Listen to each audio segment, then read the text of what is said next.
တစ်ချိန်ကြလို့ရှိရင်အတုံးအလှဲ့ဆိုတာပြန်လာပြုသူအသစ်ဖြစ်သူအဟောင်းအတုံးလှဲ့ဆိုတာအခုကိုကလှုပ်တယ်လို့ဆိုလို့ရှိရင်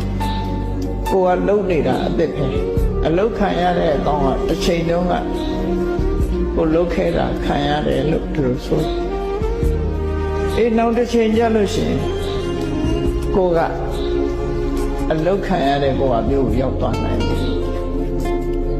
တယ်ဆက်နွားတွေတတ်တဲ့စိတ်တွေတတ်တဲ့အသက်ခံရတဲ့နွားနဲ့စိတ်ကကျေးဇူးတင်နေမှာမဟုတ်ဘူးပြုံးပြုံးနဲ့ကြောက်ပြီးတော့ဘာမှမပြောဘဲနေမှာမဟုတ်ဘူးသူတို့ရင်နဲ့နှလုံးထဲမှာမကြေနိုင်တဲ့အခဲမကြေတဲ့စိတ်ဓာတ်တွေဟာမသေးခင်မှာထားရှိသွားမှာပဲဖြစ်တယ်